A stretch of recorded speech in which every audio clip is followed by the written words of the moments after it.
Good morning, dear friend. It is January the 6th, the morning of January 6th, here live from New York City on a cold and pre-snowy 35 degrees. No big deal.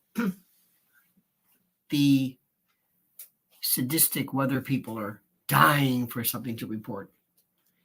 Why we have weather people today, why we are even in need of them, I have no earthly idea. What is the point of them? Someone tell me. In any event, they need a job and a gig too, I guess. Now, a couple of things, which is very, very critical, very, very important for you to. In any event, interesting. I don't like the way I'm sounding. I'm listening to this. I'm wondering why am I not sounding right? I sound.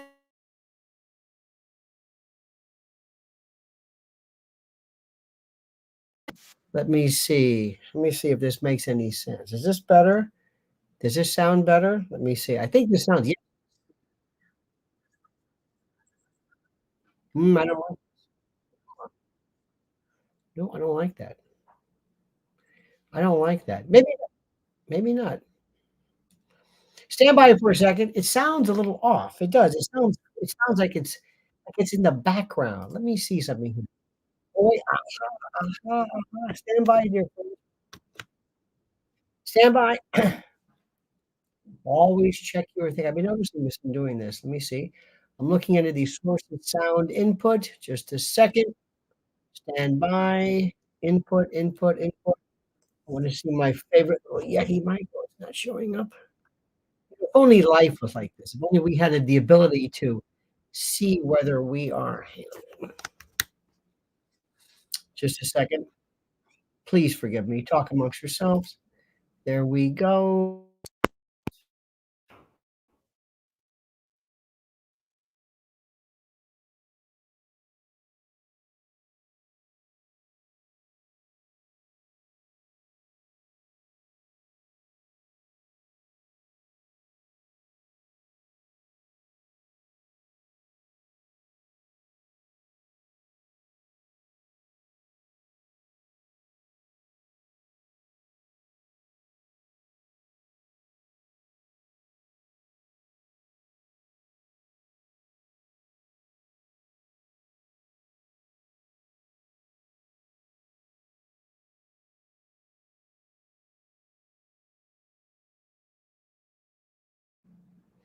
Let's see if that makes any sense. Is that better? Let me see.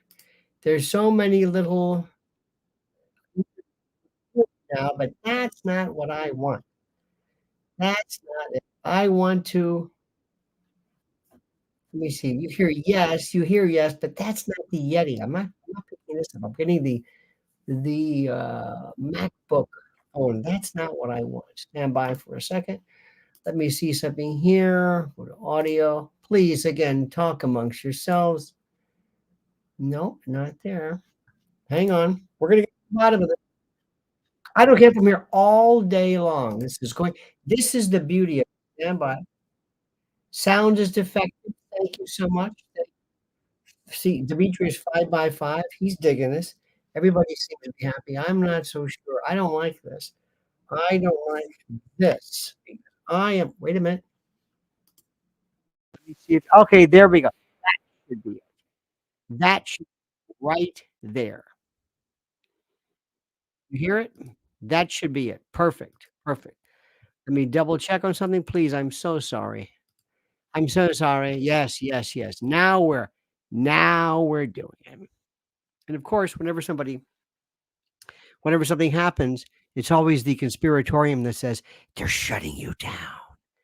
There, that's it. See, now that's the clearer, crisper. This little Yeti mic is still one of the best. It's a USB mic. It's fantastic. It is absolutely the greatest thing. I've been using them there. It's just USB, nothing. That's it. These fancy schmancy, and I've been around radios, a long time. I have a laptop. I got a couple of nice little lights, and I got a Yeti. That's it. I don't care about that. All righty. Let us pursue what we are doing right now. Today is January the 6th. And today I want a promise to you from you. And I want you to take on this new role that you have, I think, today. And I hope you embrace this role. And the role is going to be you as the apostle of truth. We're going to explain what that means, what we're talking about, and the like. If I could, can I please remind you of something which is very, very critical? Please like this video, subscribe to the channel, always subscribe. And let me tell you right now that I'm going to be, and we're going to be at the beautiful and fabled cutting room on February the 3rd. Tickets are available right here. I put it online for you. Tickets are available. You can go right to my Twitter feed. There's this pinned link there at the cutting room February 3rd. Please, please, dear and great and glorious friend, please see us and join us and be a part of the fun and the frolic. And we wish you would join us, and we thank you for all of your attention because this is part of the movement. Now, I want you to go out today, dear friends, and I want you to do me a favor. And I want you to ask yourself this question. And the question is simply this: what is January the 6th about? What was it? Now, what I want you to do is you have to think like a prosecutor. What is the official reason? What is the evidence given? And did they prove their case? So, in one particular word, ladies and gentlemen, dear friends of the conspiratorium, what is it? What was January the 6th? And I don't want cute, you're very cute. I don't want that pithy kind of, what was it? Imagine you're doing a tour, you're in Washington, you're in front of the Capitol where we've been, and they say, "Is this the site of January 6th?" Yes. And somebody in the crowd says, "What is? What was it?" Have you ever been to the Capitol? It's because it's beautiful because it's right there, and then across the street is, of course, the Supreme Court. It's fascinating. What was January 6th? Anger, distraction. What was it? Set up, steal the steal. So you're on a tour, and you're gonna be saying, "Yes, this January 6th was a distraction, it was a setup, it was steal the steal, a dictator, fly paper." What do you that's what you think it is? That's what you would say, that's your a staged event? Staged. That's your take on this. That's what you would tell people. If you were on TV, never lied, let a crisis go to waste. That, of course, was Rahm Emanuel. So that's what you was. It was a setup. It was staged by the enemy to the people. I don't know. Thank you. J6 political prisoners are paying a big price. We don't know how many of them are even still being held against their will. Think about that one. So let me ask you something. Who staged January the 6th? Who staged? And by the way, please, if you're listening to this later on, and you're watching me, you must accompany and you must read the wonderful insights because unlike other shows that do live broadcast, they don't pay any reference or reverence or any reference to any of the people who were weighing in. They do the talking and the people are kind of chattering, but I'm doing this. Nancy Pelosi did this. Kubrick couldn't have staged any better. Oh, Lizzie the Den Mother says it. It was an opportune moment seized upon by the enemy. Create a confused new image of the United States, Barack Obama. So let me ask you something. The fellow with the eye patch, that dude with the eye patch, the folks who had the Gadsden flags, the Valkyrie dude and feller, and the Proud Boys, and were they staged? Were they staged? Let me ask you something. Were they part of the stage? If I went to the Proud Boys, if I said, "You staged it." "What? You staged it." "I staged it." "Yes, you did." "No, no, they staged it." "Well, what were you doing there?" "Oh, I was just there." "Yeah, but who staged it?" "Oh, well, I don't know. Who staged you didn't do this, somebody." "No, no, we did this. They arrested us." So when you say staged, did the government stage it? It wasn't real? Those people who weren't there, they were just all crisis actors? Ray Epps Ray Epps was actually, "Come on in." This is a guy who basically was charged with something nominal, and it really did look fishy, I admit it, but that remains to be seen.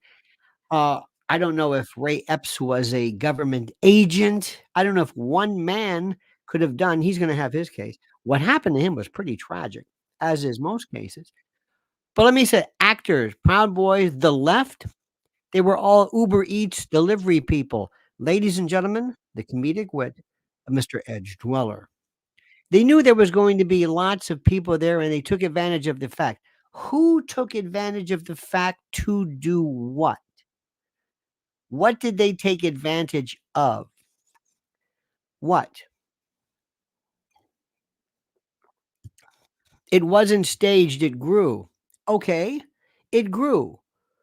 Did it happen or didn't it happen? Yes, anyone who was there had to know this was a political setup. What was the setup to block Trump? No, no. What was the setup? Who arranged it? And what was the setup? Setup sounds like inside job, limited police presence. Okay, I'm gonna do this. I like this. Where and I'm gonna keep doing this. I'm gonna kinda lead you. Where was the setup? Where? Stop the steal. Yes, we understand that's where was this setup? Stop the steal. That wasn't a setup. That was a movement. Trump was even saying, "Stop the steal, and we're gonna go to Washington. I mean, to the Capitol." You're getting close. Social media arranged it or provided the platform for what was already said. The Solak says it was planned. The Dems set it up to destroy Trump. The Dems set it up. The Dems got the eye patch dude, the Valkyrie helmet dude, the Proud Boys. The Democrats did that, Liz.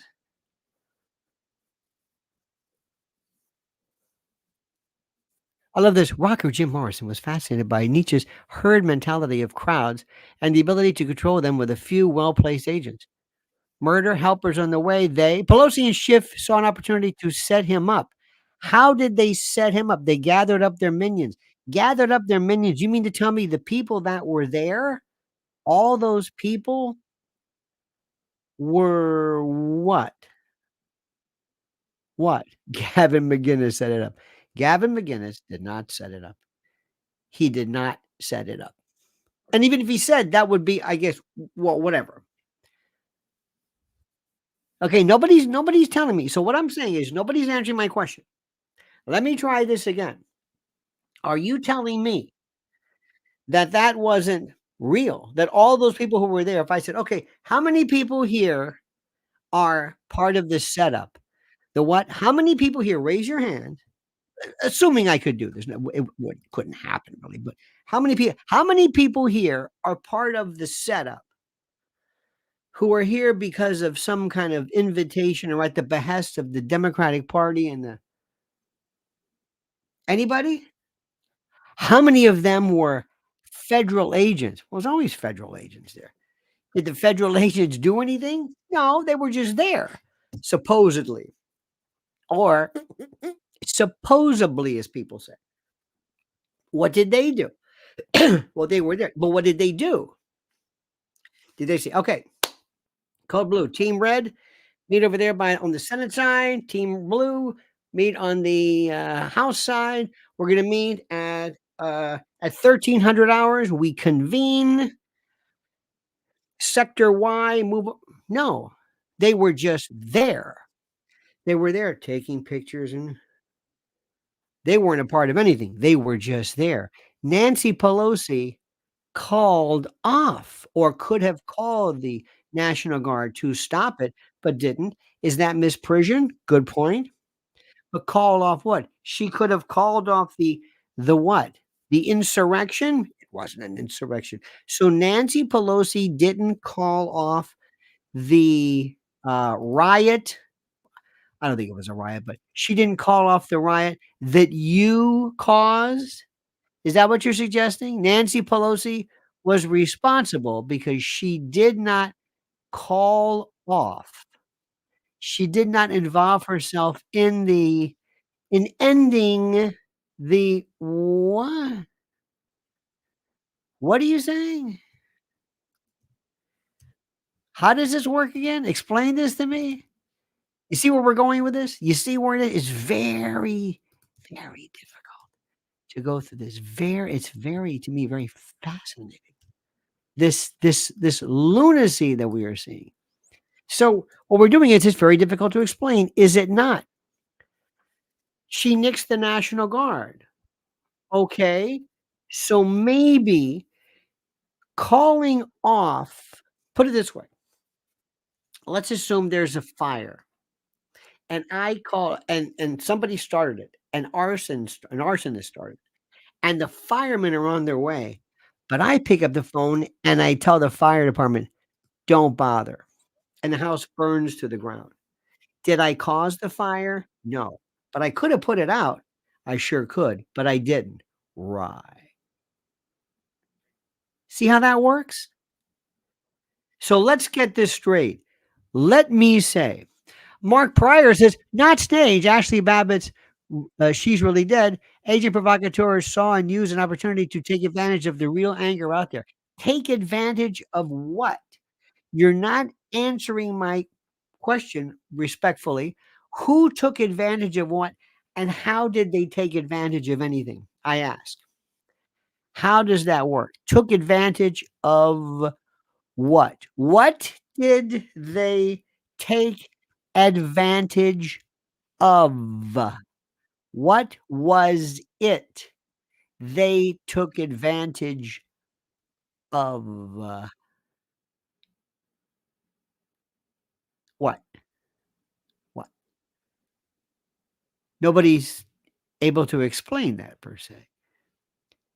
Well, I've got the answer for you because this is good now, but do you see, and I say this with all due respect, do you see how maybe you thought like, "You know what? I thought I understood this a little bit better, but, doggone it, he's done it again. He's done it again. He's kind of maybe made me realize I really don't know what it is that I've been saying." And I've been saying a lot of stuff for the longest time, but I'm not really sure what it is that I'm saying.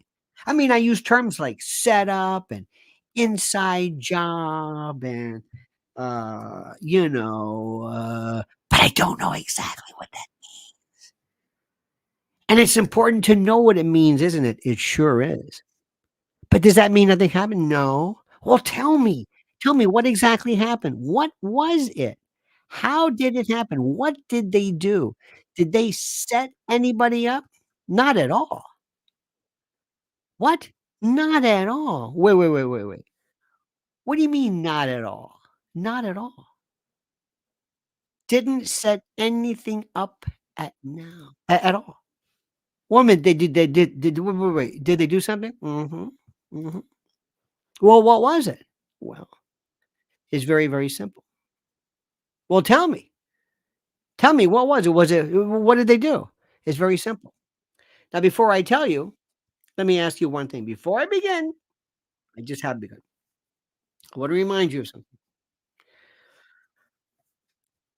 My friends, as this year came to an end, and I'm say this again, as this year came to an end, there were all of these folks who just we said goodbye to Bed Bath& and Beyond. Remember that Harmon and all those people said goodbye?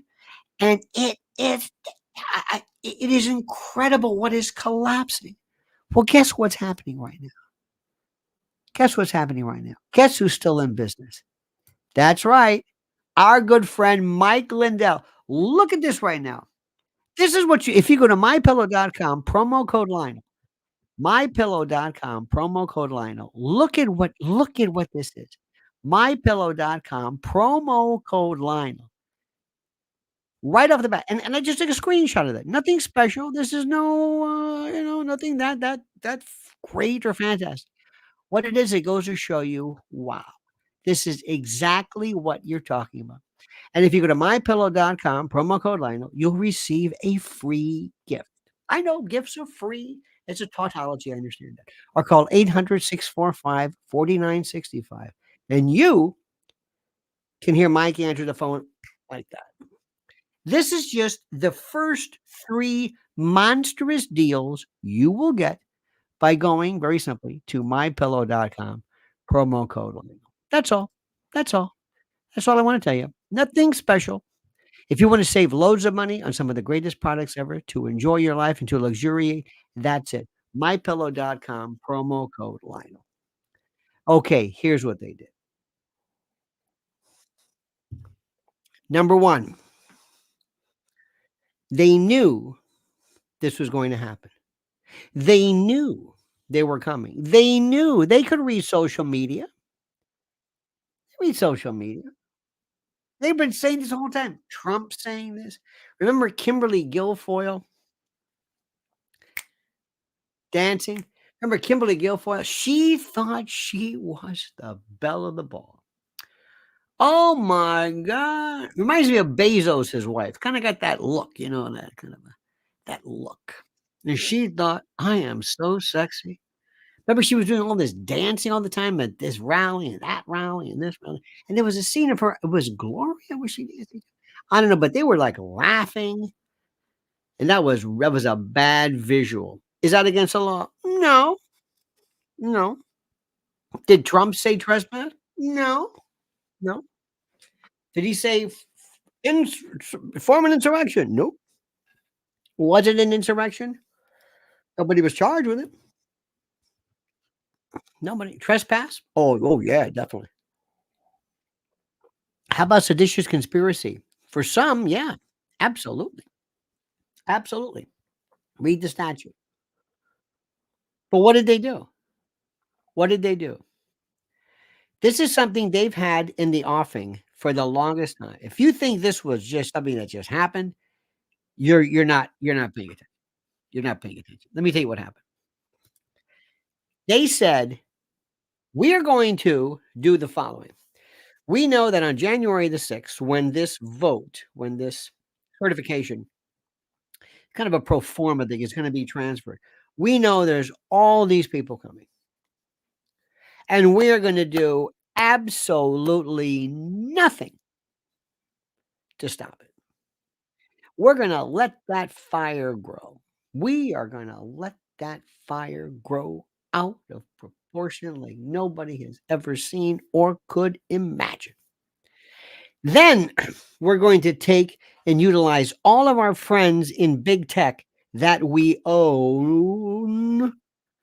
We own big tech. We own them. They're ours. We put them in power from the beginning through InQtel and DARPA. It goes way back. And for all the special tax, we're going to say, everybody, I want to know all of the phone activity, who was there that day. I want their names. I want to know. We're going to do a kind of a beta test, a dress rehearsal. We're going to do a huge, as we say in Hell's Kitchen, this huge dragnet, pull people in. We're going to arrest people. We're going to tell Capitol Police, do nothing but let them in, unless you're Ashley Babbitt. Then instead of her saying, "Come on in," what was so special about Ashley Babbitt? Why didn't they shoot that Valkyrie dude, the one with the horns? Why didn't they shoot him? Why didn't they shoot anybody else? There were people banging on the door. What was it? It was this cop who overreacted, ostensibly, wasn't trained, ostensibly, and but why wasn't anybody else shot? It's like I mean, if somebody walks into the House chamber and is on the floor sitting in the speaker's chair, and they don't get shot. Not that I'm advocating people being shot, but do you understand what is happening here? God, how did this happen? How? How, I say? How? Fascinating, is it not? All the questions we will never know. We will never know. We will never know exactly how this thing works. We're not sure. We are not sure how this works. But anyway, so then what they did was, so first they said, let's go a step further. DOJ got together and they said, let's teach these bastards a lesson. Let's make it all in order to get Trump. So in order for us to have something to pin on Trump, in order for us to have something that we can blame Trump with, we need a bevy. I think they actually charged 7, because the total number of January 6 cases filed, I think it was 700. It was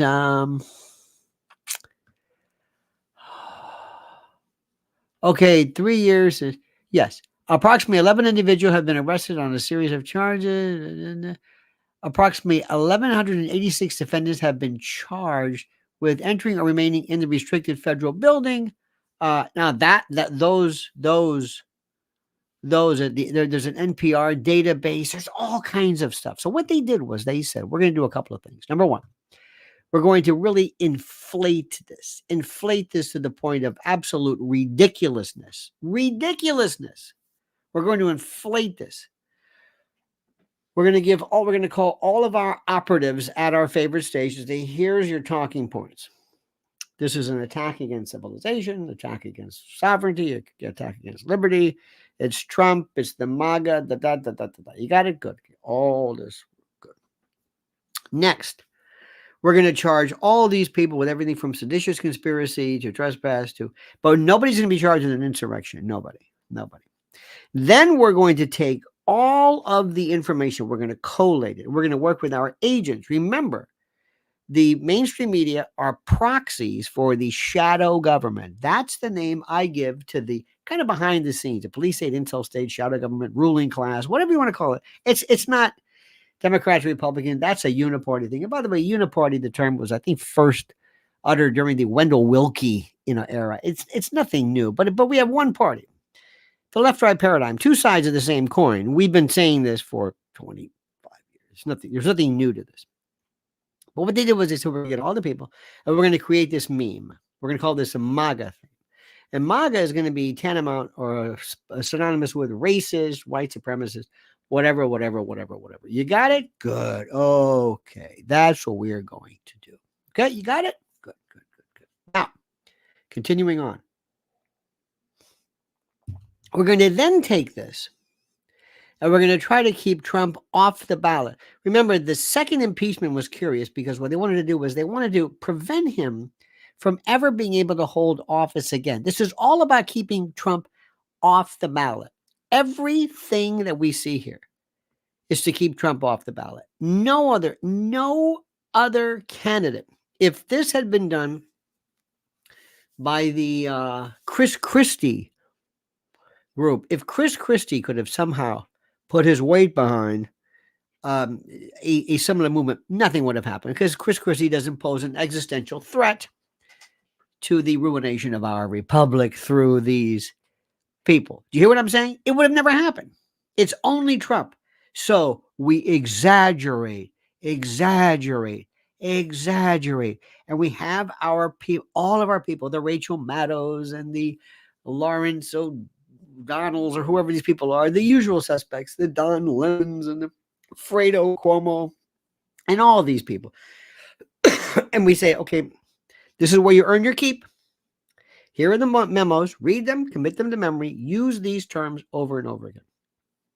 Jamie Raskin. And we're going to bring in, the best one is Liz Cheney. Liz Cheney is the Sammy the Bull Gravano of the Republican Party. She's she's an informant, a rat, whatever you want to call her. She's of no use to anybody. Nobody wants her. Nobody trusts a rat. Nobody trusts a quisling. You got it? So now what they're going to be doing is, now they're going to be saying, is it possible for us to then take this, whether it's been called an insurrection or not, Can we keep him off the ballot, Trump, using a variety of issues? May I say to you, dear friends, the following. Please refer to, and this is very good. Sometimes you got to know where to go. National Review is a marvelous document sometimes for the paleo-conservative take. Very, very good. There's a good piece by Andrew McCarthy on Trump's trial strategy. Delay. No matter what issues arise, the former president's criminal prosecution, focus on the timing. It will tell you all that you need to know. Delay. They're doing everything in their power to keep him off. There's also, by the way, a wonderful article on how Donald Trump has the worst bleeping attorneys. This Alina Habba should be absolutely, because nobody will apparently represent Trump. She is the worst. And when she went on Hannity's show, by the way, new rule, it's only Bill Maher. If you're on Hannity's show more than 3 times, that's not good. It's not because of your content. It's not because of your wisdom. It's because you're part of the monkey circus show. You're apparently hitting a nerve. You're screaming, you're yelling. You're something. It's never to do with wisdom. It's never to do with, well, that was a brilliant point he made. No. And Alina Habba apparently, in fact, always go to social media. If you want to know what somebody's about, go to social media. Go to her Instagram. Any questions? For example, anyway, I'm sure she's a fine person, but she's one of the few people who will even handle the Trump case. She thinks this will somehow elevate her. How they haven't.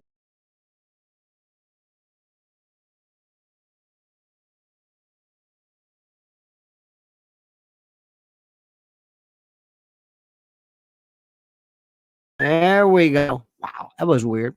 How she hasn't. I guess he's very, very difficult. He's very difficult to deal with.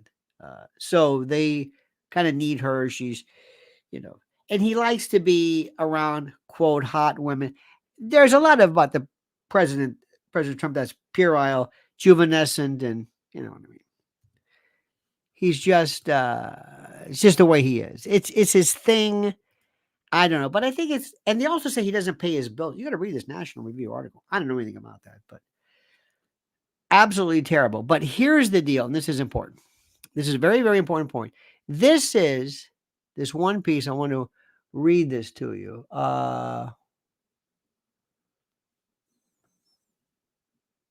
This is really, really good. This is an article by Dan McLaughlin in the National Review. Very, very good. If I could just read this one particular point, and please, it's online, National Review, and the article is called "What You Need to Know About the Supreme Court Taking Up Trump's Ballot Qualification." And it says the court took up Trump's petition, but not the Colorado Republican Party's petition, which at least for now is still pending. It is possible, but not likely, that the court would add the second case to its docket. More likely, it would defer action on the Colorado GOP action until it has ruled on Trump's appeal. As Mr. McLaughlin previously stated, Trump raised a broader challenge encompassing the many questions in the case, with the exception of the Colorado GOP's argument that it has a First Amendment freedom of association to nominate a candidate who was ineligible to hold the office. An issue raised in an amicus brief, which is very interesting. This is their case. Again, this is a Colorado GOP's argument that it has a First Amendment freedom of association to nominate a candidate who was ineligible. Well, not the strongest argument.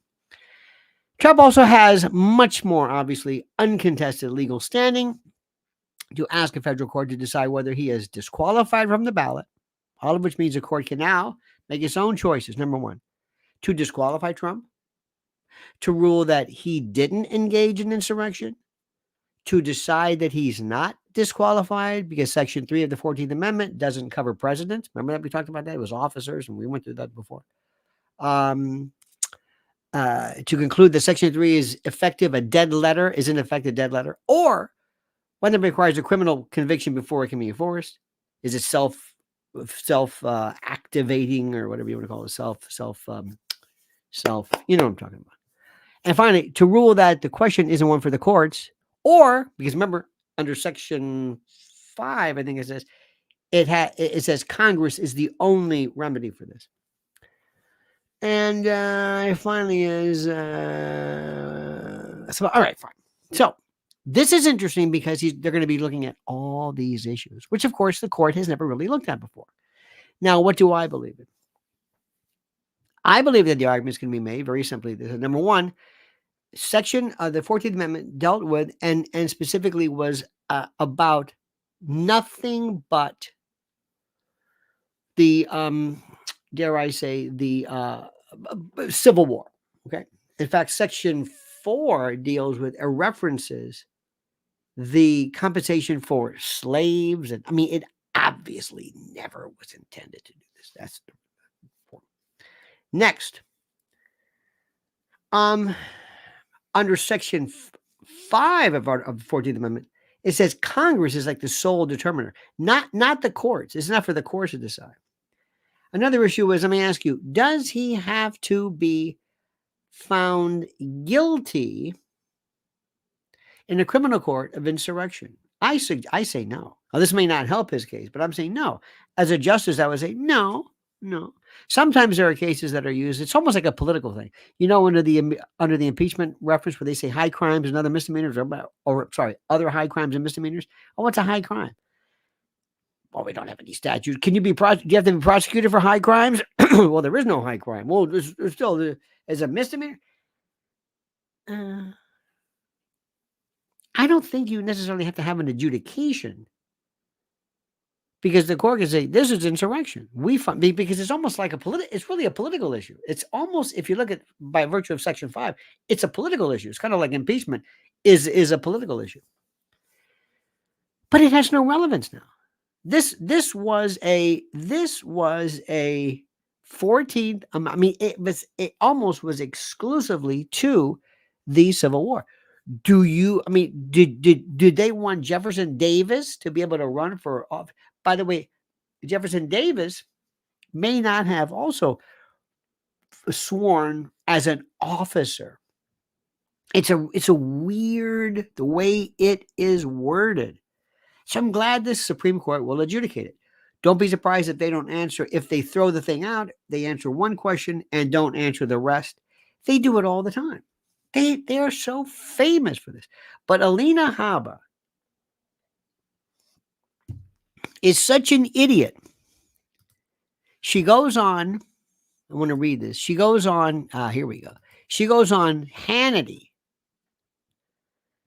And let me see this. This is the line that it's so stupid. Hang on a minute. This. Okay.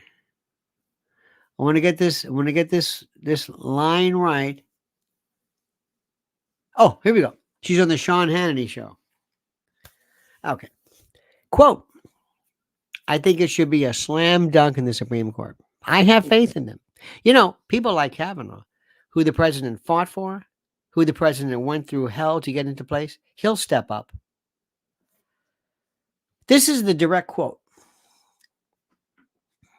And the vulgarity of it, it's disgusting. Suggesting that a Supreme Court justice would put his thumb on the scale, tip the scale, would look the other way in favor of Trump because Trump appointed him and, quote, fought for him is beyond comment. And this is, again, as Jeffrey Blahar, the National Review says, is beyond its rancidness or rancidity. This is the legal firepower that he's got. This is the legal firepower that he's got. It's unbelievable. And by the way, if you really want to see what's going on, do me a favor. Just spend a little bit of time. Go to Alina Habba on Instagram. That's all. That's all. You know who one of the best lawyers? First of all, I don't know if Trump can get any lawyers. I don't know if anybody even wants him. I don't know if anybody wants to deal with him. I have no idea. But let me give you a couple of ideas, which are very, very good. But first, before I forget, it's very, very critical. I retweeted a piece today. I hope you follow me on Twitter at Lionel Media. I retweeted a piece today on hydro imperialism and bellicose hydrology and how water is going to be a casus belli in the future. And we talked about food and water and everything. And it was one of those things which you have to remind it's an issue which is so bloody critical. And as we wait for the snow to come and everything, it is so important for you and incumbent upon you to maintain your own your own sense of, how do I say this? Your own sense of independence and empowerment. And food security is something you and your family have to guarantee. That's why you must listen to our friends at preparewithlionel.com. They can't handle the truth, but you can. The truth is the clowns running this joint live for chaos. And many of our problems could be solved overnight, but they let them be.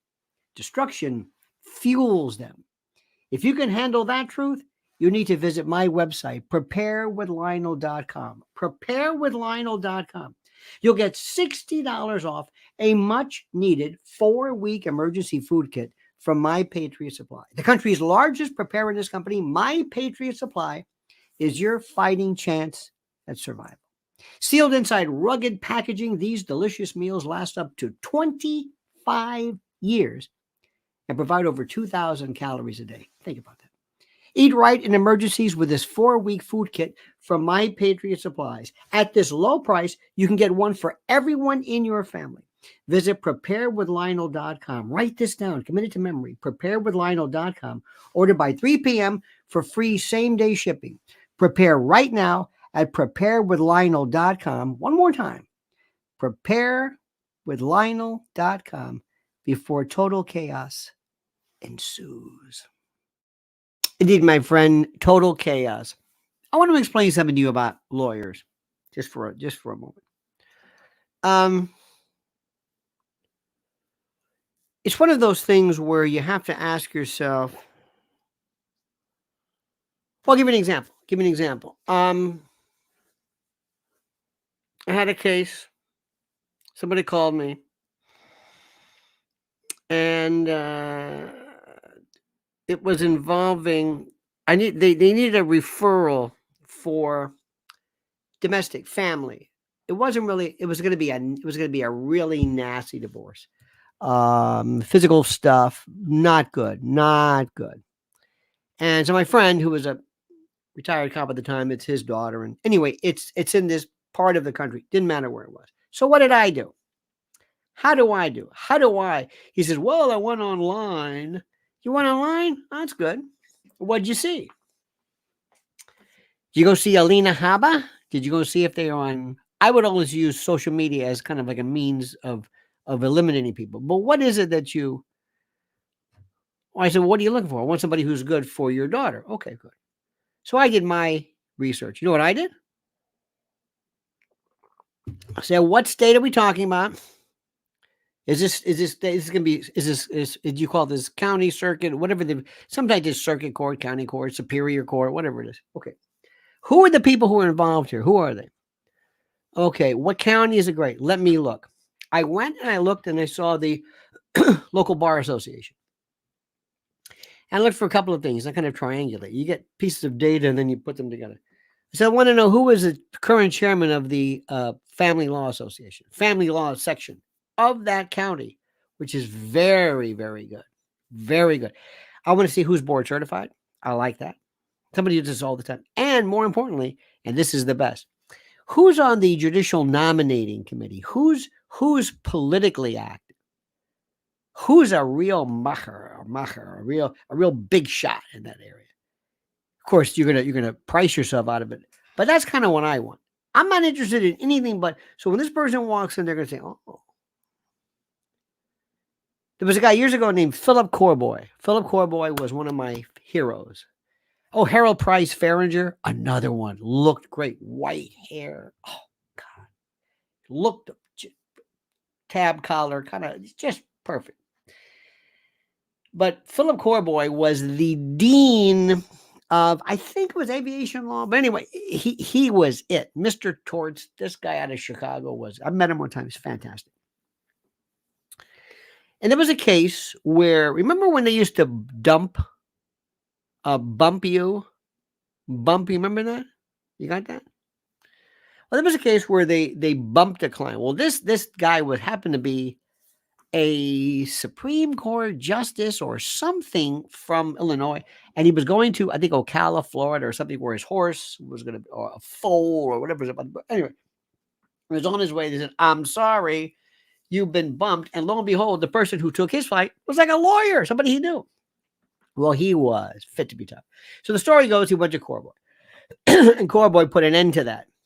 And he goes before the jury, and this very, again, white hair, hoary, Hoary, white, venerable with age, respected. This hoary dean of torts goes before this jury, and he was a trial lawyer too, goes before the court and says, it was, I don't know what it was, Eastern, whatever it was. He goes, this, and he goes, points to the P, and I'll say, this is whatever, let's just call it Eastern. I don't know what it was. This is Eastern Airlines P&L sheet of last year, and this is what it made. Okay, this is what I want. If somebody made $20,000 a year, I want them to pay $1. Is that fair enough? I want you to order, because it's up to you, but I would like a figure that would be equivalent to somebody who made $20,000 a year paying $1.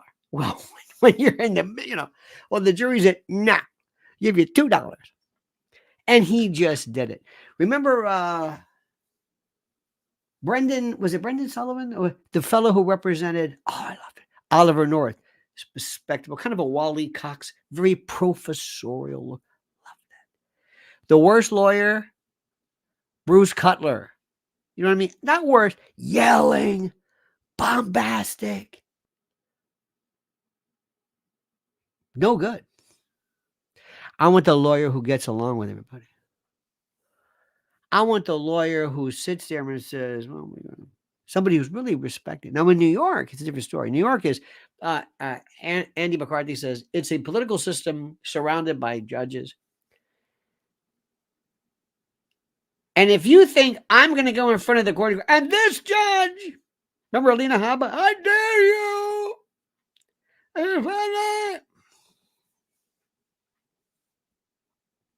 Why am I doing that? Why am I saying anything? What am I doing other than getting publicity for me? Am I helping myself? Edie Crowley, by the way, says there is a large swath of our population that is food deprived. Emergency measures are a first world option. Oh, absolutely. Oh. And by the way, anyway, but thank you for that. I don't want to go into the plant-based thing, please. Why would I go in front and tell Letitia James, and you, how dare you? You're a corrupt. Are you crazy? What is the point of that? What is the point of that? You're going to just make people, hey? I always loved the Nurse Ratched approach. I do it all the time. I understand her position. I prefer to argue my case in before Judge Engeron or whatever. I believe that is the tribunal where this is best argued, not here in the courtroom. I thank you for your attention and have a good day. Oh, I don't want, because if they're going to cut me a deal, if I have any chance of somebody saying, it's not going to happen if I say, and you corrupt, you. And then making fun of the clerks and tweeting. And I don't understand it. Why are you doing that? Now, sometimes you can mock your executioner. You're on in the gallows, so to speak. You got the noose around your neck, and you say, any last words? Yeah, I got a few words. Yeah. Your mother, go ahead. It's not going to help, but That's what I wish somebody in an execution would say. Do you have any final words? Yeah, I got a few words. Yeah. I mean, you could be something for the record book. Something Albert Fish apparently uh just released this string of epithets that were just God knows. In any event, this is the Trump mentality.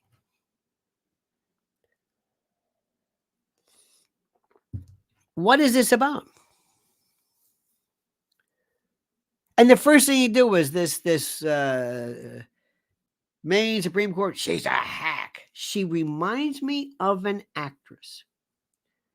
And I cannot, she almost is a dead ringer for this one actress, and I cannot. By the way, can you help me with something? Please, please, please, please do me a favor.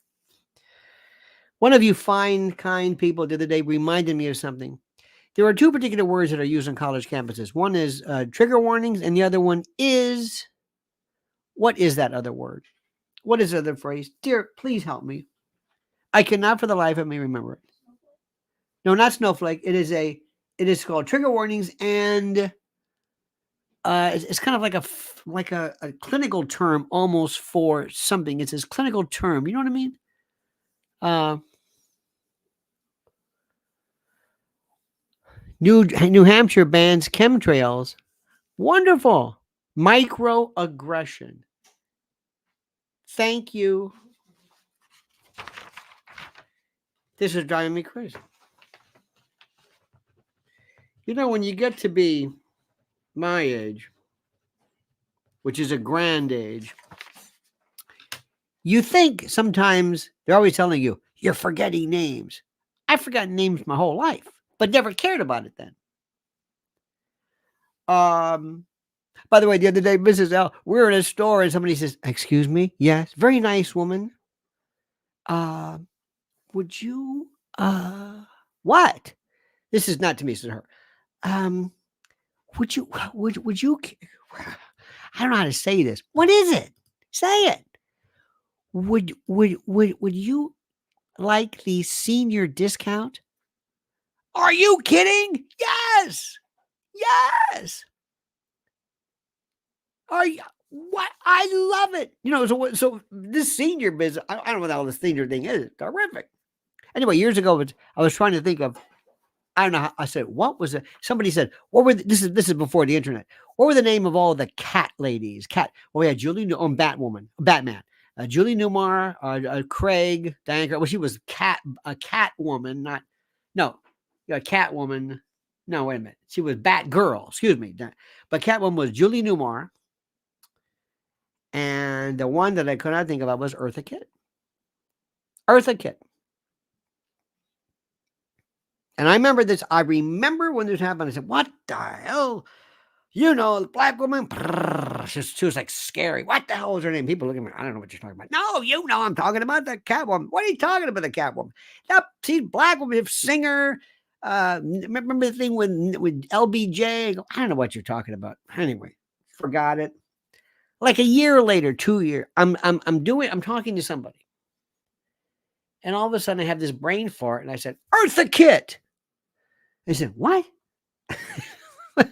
I thought of it. It was in the back of my mind on something. Eartha Kitt. Could not. So anyway, I was 20-something years old. So it happens. By the way, the doctor ever tell you, now listen, I checked that thing on, it's okay. But do me a favor. If you have any pain right here, at any point, you call me right away. What? If you feel any pain right here, anything, you let me know immediately or go straight to the emergency room. Really? Guess what you're going to feel all day? You're going to be here. Does this hurt? What kind of a pain on a scale from 1 to 10? So when they tell you when you get older, are you going to forget stuff? You swear you're forgetting everything, but you're not. But you're focused on it.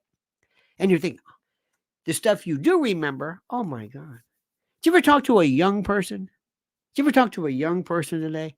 Good luck. I was talking to somebody who was, everything I said, everything was like, I said, well, if this isn't Stanley Kubrick, you know what? You know, Dr. Strangelove, what? you know, Torkelson, George C. What? Well, Kubrick, they say, is involved in the moon landing. Who? The moon landing. The what? The moon landing. I heard about that. No, they said it was fake. What? Vietnam. What? Gulf of Tonkin. What?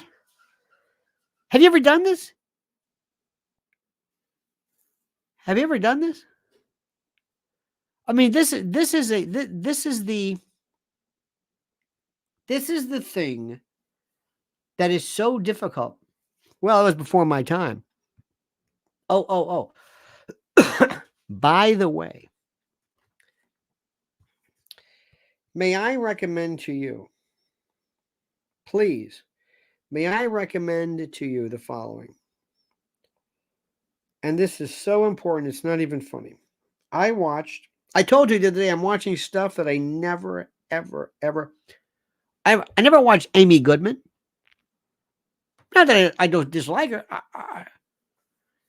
On Democracy Now!, there was a former IDF soldier turned anti-Zionist.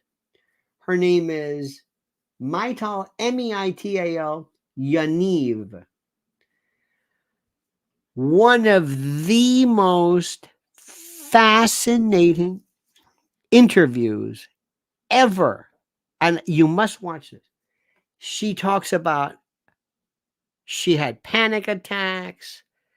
This doesn't affect. It is this thing about younger people today being able to say that the way I feel can disqualify the dissemination of ideas and the like. One time, I never forget, when I was a kid, very rarely. No, it was like my first years of like high school or something. I forget what it was. I told my father, I don't want to go to school. I'm not feeling it. What? I'm not feeling, I was never played hooky and never, but for some reason he could tell I just, and I said, I just, and I remember he told me, he said, wait a minute, let me get this straight. You don't feel like going to school? Is that what you're saying? You don't feel like it. And he never hit you or anything. He made you feel like an idiot. So you don't feel like it. Is that what you're saying? You're just not inclined, today. Is that what you're saying? You're just not, you're not up to it. Well, so you're saying you're feeling kind of, well, I don't feel good today. I said, yeah, okay, all right, just stop it. I'm going. No. I'm just want to make sure I define it. Are you feeling peaked or you? No. If I had told him microaggressions or this whole notion of, these little weird supercilious trigger warnings, and I just love that. I remember hearing the first time somebody said, we would rather not hear anything about the Holocaust because you see the Holocaust, it's like what? So you got to watch this interview. And this woman, she says, I don't think there should be a state of Israel. I was like, what? And because they shut down the first day of California legislature because she said, but what she said, I'll never forget. It was very interesting. She says, you don't understand something. I was raised in a family that not only was very Zionist, but very IDF, very military. Military, not like your military. You were military because, well, my grandfather was in World War II over there, and I was in Vietnam over there. See, everything here is like over there, but in Israel, it's here. And it was very interesting, a mindset. Always pay attention to the mindset. And then they also said, which is very interesting, this idea that there's a whole thing about the Holocaust. And she talked about this. And I remember one time somebody said to me, you don't understand. I'm a child of a Holocaust survivor. Okay. I didn't know what that meant.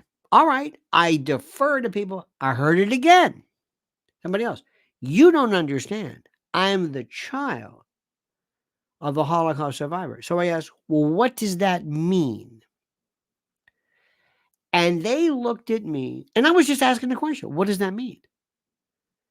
They looked at me like, wow. So understand the mindset. Raphael Legonde says, lawyer David Boyes, big time lawyer in the 90s. Was he a legend for you too?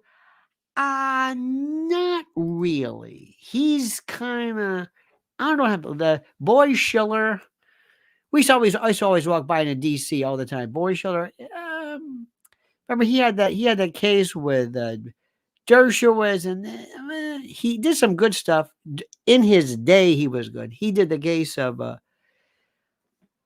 he did the was it Proposition A case? It's very, very good. Very, very good. There is a wonderful, now remember, there's different lawyers, appellate lawyers.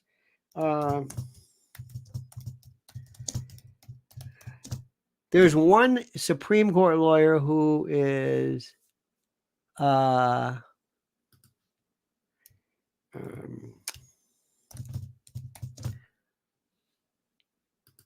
forget his name. He is terrific, and I love to watch him. What is his name? Oh, God. There's a couple of great, I like actual practitioners. There are the practitioners. There's different levels. There's different levels of people. There are people who just, you got to ask yourself, well, what's your level of success? What's your level of success? One of the most preeminent in terms of money. Have you seen Morgan and Morgan? For the people. John Morgan started in Tampa. He was on every cab. It was cabs in the old days. For the people. For you. Never said, accident. And now I think is the largest law firm, perhaps, in making oodles. I'm very mixed reviews regarding lawyer advertising. First Amendment to me says commercial free speech. Yes. Is it good for the profession? Not really. If you ever driven into Philly, you come off of the turnpike and then you do that, whatever that exit 6 is or whatever it is, and I'll fight for you. Don't fight for me. I'll fight for you. I'll fight. We're going to fight. God damn it. We're going to fight. I lost my hand, and what are you fighting for? They got coverage. I'm going to fight. They're going to fight. Wait a minute. The best is, not the best. I shouldn't say this. I got hit by a Pepsi truck, and I've got brain damage. You're not going to fight anything. They're going to fight. They're going to fight for don't own us. I don't understand this. I just don't. It's so weird. It's so strange when people look at the whole law thing. So you have trial lawyers and the people at the Harvard level, no. Then you've got those who are routed and directed for the academic level. They're going to be the academic level. I think there's one of the, who's very good is Noah Feldman. Very interesting. Watch his lectures. He's Harvard, and he's an expert in Arabic law and argues on behalf of Sharia. I haven't seen him lately, but he's very good, very interesting. He's the academic. Cass Sunstein, absolutely unintelligible. This is a guy who came with cognitive interference. He's married to Samantha Power. He was also married to no, excuse me. He was a partner. One of his, what was his name? Oh, I don't want to go too much. Personal life doesn't really matter, but there was a, oh God. Anyway, his legal philosophy, by the way, judicial minimalism. arguing that judges should focus on deciding the case at hand and avoid making sweeping changes to the law or decisions. It's kind of like what Scalia would say. He's into behavioral economics. I also think he wanted, what wasn't it, animal rights?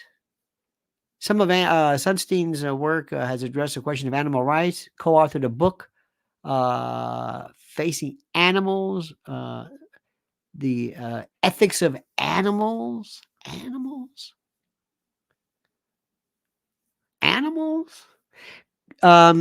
In 2008, he filed a paper with Adrian Vermeule called Conspiracy Theories, dealing with the risks and possible government. Anyway, so he's one of these guys, couldn't find his way in a courtroom, couldn't find his way, wouldn't know what to do. He's an illegal theorist. There was a woman, excuse me, years ago.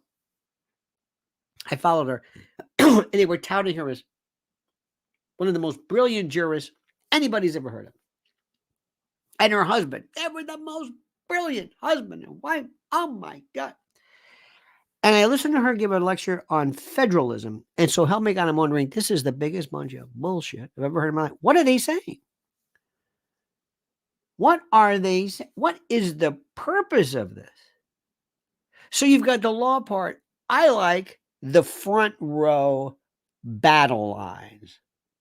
You know, you want to work in the Pentagon or do you want to be in the infantry? Where do you want to work? You want to work in the infantry? You want to fight? You want to fight the enemy? You're going to be the foxhole? That's what I like. That's the fun part. That's the reality of this. Academia, la la land.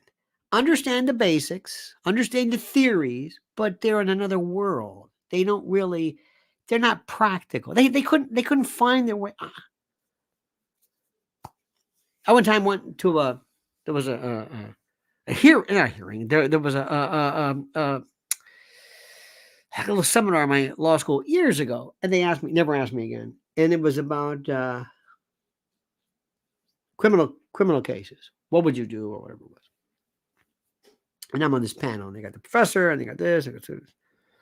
I said, "What would you do if you were charged?" Well, I would look at the charge against them to find out whether the indictment or the information did it actually charge, or did it make out a case for a cause of action? Was there using the whole notion of pleading? Did it establish venue?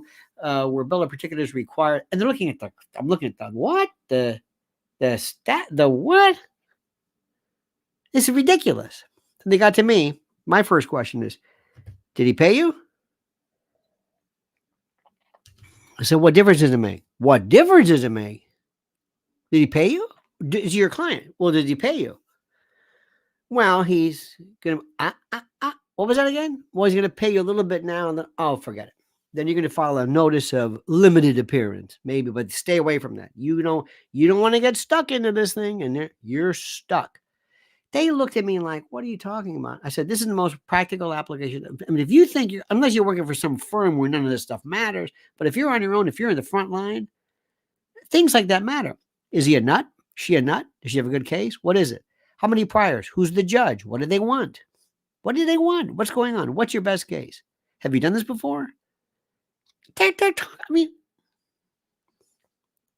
so what I'm saying is, as whether it's politics, whether it's legal matters, whether it's January 6th, whether it's Trump, there's always this thing called legal realism, political realism, the way it really is, and not the way la, la, la. Now, if you want to do it in the Cass Sunstein level, you want to talk about appellate judges, you want to talk about Nino Scalia and originalism, yeah, that's fine. But short of that, it's a different story. All right, my friends. Now, do me a favor, first and foremost. I want you to make sure you sign up right now on our show. This is for Mrs. L's YouTube channel right now. You do it and you do it now. And don't even hesitate for a second. Do you understand that? Don't hesitate for a second. And one thing too, by the way, I got coming up for you, which is something which I will never understand. I don't know about you, but I get newsletters from people all the time. This is one you need. This is my newsletter, which I'm going to be sending out and keeping you apprised and the like. Let me remind you, as I have before, my friends, let me again say to you one more time, not to bludgeon you, but to kindly remind you of so much important stuff. On February the 3rd, right here, I'm going to be at the famed Cutting Room. I returned to the stages, returned with my one-man show, music, guitar, gut bucket, you name it. Okay? On February the 3rd, tickets are available. You've seen me the best. If you're listening, just go to my YouTube, my Twitter page, as it were, and just, if you don't mind, if you would and you could, Bright My Northern Sky is a great Nick Drake would intone, but just go and right there, pin is the link, and it's very, very. In fact, I'll give it to you one more time. It's going to be a real barn burner. And have you noticed this Cat Williams stuff? This Cat Williams stuff is so interesting. Isn't it interesting? It is so interesting. And he's very, very funny. But mine is different. I don't ever want to say stand-up comedy. This is stand-up thinking.